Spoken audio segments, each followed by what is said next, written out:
There is a sound that some farmers say they can still hear, decades later, long after the machine that made it was sold, scrapped, or parked permanently in a barn.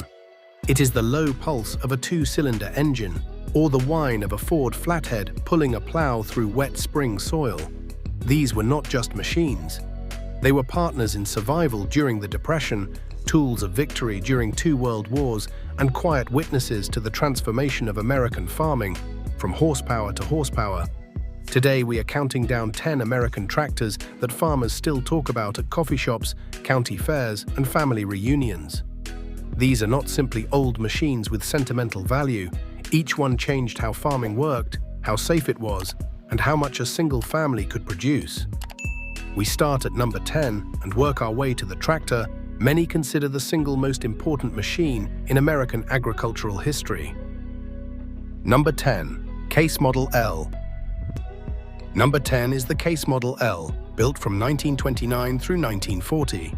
This was a big, heavy, unapologetically powerful tractor built right as the Great Depression was tightening its grip on rural America. Farmers who bought a Model L were often making the single largest investment of their working lives, and Case built the machine to reward that trust. Its 4-cylinder engine and rugged cast-iron construction meant it could handle heavy tillage work that would have broken lighter machines of the era. The Model L became known as a tractor that farmers kept running through impossible circumstances, patched together with whatever parts were available, because replacing it was simply not an option. That reputation for stubborn survival is exactly why it still earns respect from collectors today. Number 9. Minneapolis Moline.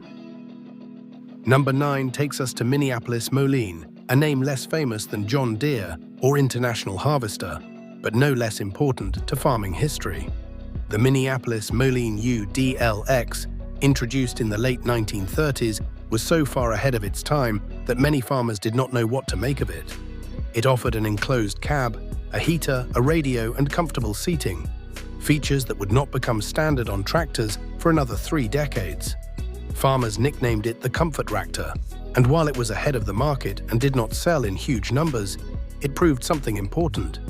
It showed the industry that comfort and safety were not luxuries for tractor operators, they were the future. Every enclosed, climate-controlled cab you see on a modern tractor owes something to that early, underappreciated experiment. Number 8. Oliver 70. Number 8 is the Oliver 70, introduced in 1935, a tractor that looked like nothing else in the field. While most tractors of the era were boxy and utilitarian, the Oliver 70 had a streamlined, almost automotive shape, and it paired that look with a high-compression engine designed to run efficiently on the higher-octane fuels becoming available at the time. For farmers who valued both performance and presentation, the Oliver 70 was a statement. It proved that a tractor could be engineered for efficiency without sacrificing style, an idea that still resonates with collectors who restore these machines to a showroom shine today. If you are enjoying this journey through the machines that shaped American farming, consider liking this video and subscribing. It helps this channel keep telling these stories properly with the depth and respect they deserve. Number 7. Allis Chalmers, WC. Number 7 brings us to the Allis Chalmers WC, produced from 1933 to 1948 and one of the most quietly revolutionary tractors ever built. The WC was the first tractor sold with rubber pneumatic tires as an option, replacing the harsh, ground-destroying steel wheels that had dominated farming for decades. This single change reduced vibration, increased road speed, and made the WC far more comfortable and controllable in the field. Farmers who made the switch often said they would never go back to steel, and the rest of the industry eventually agreed, making rubber tires the standard within a generation. The WC also arrived at a moment when family farms desperately needed affordable, dependable power to survive the aftermath of the Depression, and it delivered exactly that. Number 6. Farmall F20. Number 6 is the Farmall F20, built by International Harvester from 1932 to 1939, right through the darkest years of the Depression and the Dust Bowl. The F20 was a row crop tractor, meaning its narrow front end and adjustable wheel spacing let it work between rows of corn and cotton without crushing the crop. a design that transformed how row crop farming was mechanized.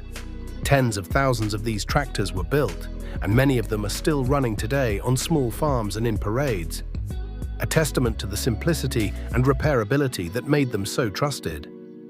Farmers who grew up on an F20 often describe it not as a tool, but as the machine that kept their family farm alive through years when survival itself was not guaranteed. Number 5. John Deere Model D. Number 5 is the John Deere Model D, and its story is remarkable simply for its longevity. Produced from 1923 to 1953, a full 30 years, the Model D was the very first tractor to officially carry the John Deere name. Its unmistakable two-cylinder engine produced a distinctive popping exhaust sound that farmers affectionately called Johnny Popper, a nickname that stuck to an entire generation of Deere tractors. The Model D established the design language and mechanical philosophy that John Deere would build on for decades, proving that a simple, low-maintenance engine design could remain competitive across an entire generation of technological change happening around it. Number 4. Ford 8N. Number 4 is the tractor many people picture when they imagine mid-century American farming, the Ford 8N, produced from 1947 to 1952. Ford, working with the Ferguson system, introduced a three-point hitch and integrated hydraulics that let farmers attach and lift implements with far greater control and safety than ever before. Before this innovation, attaching equipment was often dangerous and time-consuming, requiring extra hands and considerable risk.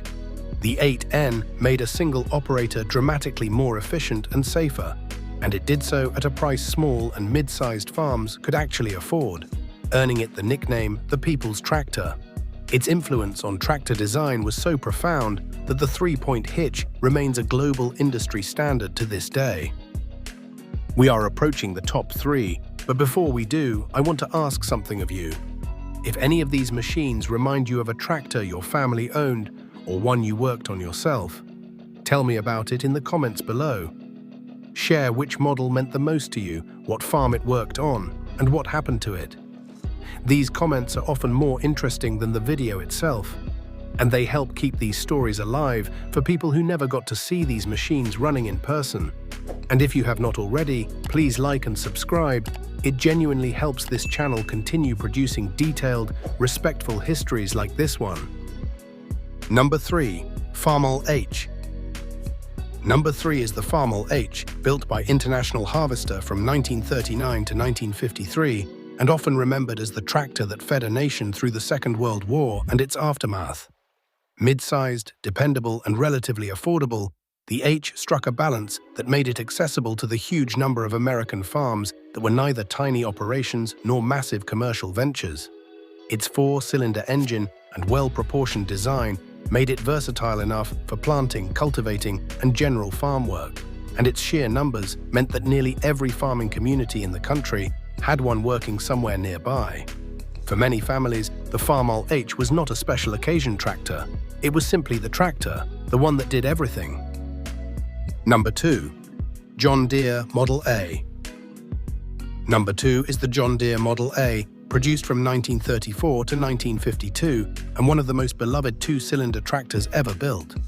The Model A introduced an adjustable rear wheel tread that let farmers precisely match the tractor to different row spacings, a feature that gave it remarkable versatility across different crops and regions. Its power, reliability, and that unmistakable two-cylinder rhythm made it a favorite not just among farmers, but among collectors who still pursue well-preserved examples at auctions today, sometimes paying prices that would have astonished the original owners. Number 1. John Deere 4020. Introduced in 1963 and widely regarded by historians and farmers alike as one of the most important tractors ever manufactured in America, the 4020 arrived with a power shift transmission that allowed farmers to change gears without stopping or using a clutch, a feature that dramatically increased productivity during long planting and harvest days. It combined that innovation with strong horsepower, a comfortable operator platform, and a reputation for near unbreakable reliability, making it the tractor that many consider the true bridge between old-fashioned farm equipment and the modern technology-driven machines we see in fields today. Farmers who operated a 4020 often describe it as the tractor that changed their entire relationship with their work, making long days feel achievable rather than exhausting. These 10 machines are more than metal, paint, and engineering diagrams in old manuals. They are the tools that carried American agriculture through depression, war, and modernization, one field at a time. The fact that so many of them still run today, decades after leaving the factory floor, tells you everything about how they were built and why farmers still tell stories about them. Thanks for watching, and I will see you in the next one.